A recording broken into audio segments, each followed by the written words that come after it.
네, 오유경 식약처장께 질의하겠습니다. 네.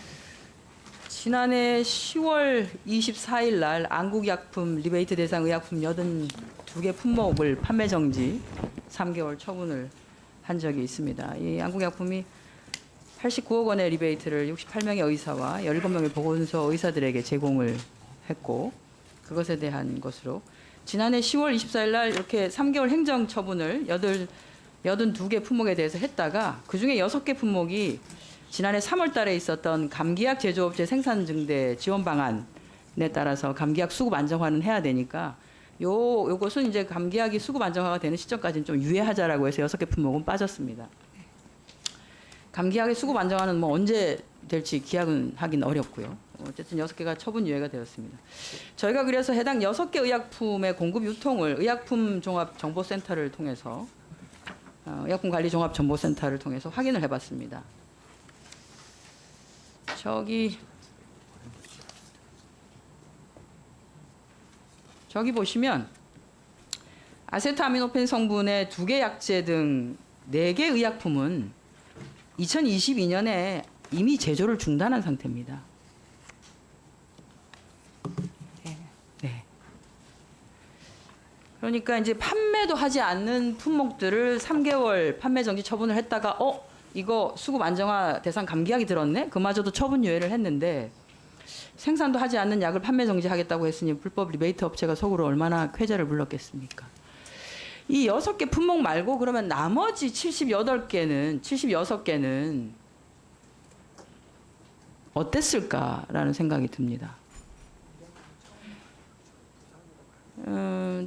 왜 이러는지 다음 표를 보면 알 수 있는데요. 경인청에서 이제 행정 처분을 했는데 제일 아래가 안국약품이거든요. 그러니까 경인청이 2022년 이후에 실시한 행정 처분이 3건인데 현장 점검하고 조사를 한 건은 단 한 건도 없습니다. 왜 그러냐라고 했더니 이미 이것은 검찰이 수사를 하고 판결이 나고 했기 때문에 검찰의 수사 결과에 따라서 저희는 그냥 행정 처분만 합니다라고 합니다. 이거가 이 품목이 리베이트 품목이니까. 그러니까 이 사안은 2017년에 내부 고발자가 권익위에 공익신고를 한 사안이에요.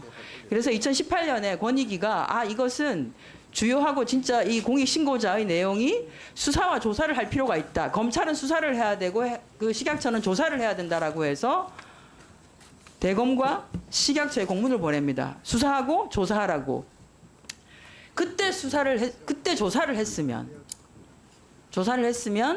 이러지 않았겠죠. 근데 이제 가만히 있습니다. 식약처는 검찰에서 해결이 돼서 끝날 때까지 2018년 5월 달에 문서를 식약처가 받았으니까요. 4년이 지난 시점에서 2022년에 저 행정 처분을 합니다. 그것도 담당자를 불러다가 이 약품이 리베이트한 대상이 맞죠? 그렇습니다. 그 사이에 그럼 회사를 뭘 하냐 하면 그죠? 판매 정지를 때렸을 때 가장 충격이 적은 방식으로 하려고 하겠죠. 어떻게 합니까? 충격이 큰 제품을 생산을 안 하는 거죠. 82개 품목에 대해서 저 6개 품목을 포함해서 다 확인을 하십시오. 그래서 리베이트 대상이었는데 판매 정지가 제대로 되었는지, 만약에 생산하지 않는 품목이었으면 어떻게 해야 되죠? 네, 바로 행정처분하는 게 맞다고 생각합니다. 과징을 때려야죠. 왜냐하면 행정처분을 해서 판매 중지해봐야 아무런 효과가 없지 않습니까? 해당 품목을 생산하지 않고 있는데 판매 중지를 하는 게 무슨 의미가 있습니까? 그죠? 네. 82개 품목에 대해서 다 확인하시고 보고를 해주십시오. 예, 이 부분에 대해서는 앞으로 행정처분을 좀 더 실효성 있게 하는 방안에 대해서 검토해서 보고 드리겠습니다. 네, 그리고 내부 고발을 하신 분이 그 82개 품목 중에 시네츄라 시럽 등 매출약 상위 4개 품목이 빠진 것을 알았습니다. 그 82개 품목이 발표가 되고 난 뒤에 지난해 매출이 전체 한 2천억이 된다라고 하면 718억이 요 4개 품목입니다. 그러니까 전체 연 매출의 36%에 해당되는데 요것만 쏙 빠진 거죠. 그래서 이게 추가적으로 신고자가 다시 권익위를 통해서 이의 신청을 했음에도 불구하고 식약처가 역시 아무런 조치를 하지 않았습니다. 그래서 지금이라도 시네츄라 시럽, 애니코프, 레토프라, 레보텐션 4개 품목에 대해서는 행정조사를 하시고, 왜냐하면 요게 똑같이 리베이트 품목 이라고 보고를 한 사항이기 때문에 그렇습니다. 조사를 하십시오. 그러니까 검찰과 법원은 유무죄를 따지는 조직이지 않습니까? 사법부. 유무죄와 식약처가 해야 되는 조사, 행정 처분은 다릅니다. 네, 의원님. 근데 이것이 리베이트이기 때문에 식약처는 사실은 품질과 유효성 관리를 하다 보니 이 어떤 리베이트에 은행에 잔고 왔다 갔다 하고 그런 것들을 저희가 보는 부분이 조금 전문성이 없다고 보여집니다. 그래서 항상 경찰이 그런 부분을 이제 하면 통보를 받아서 했는데 아니 확인해 2013년에 보겠습니다. 약사법도 개정하고 지금 안에 검사도 한 명 파견되어 있죠. 식약처에도.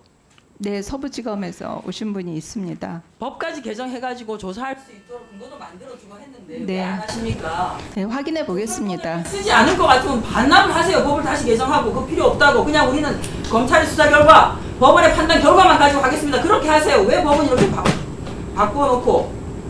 네, 그 목록이 다른 거에 대해서는 의원님 제가 파악을 못했었는데 확인해 보겠습니다. 확인하시고 추가적으로 4개 품목에 대해서까지 확인하시고. 네, 보고하겠습니다.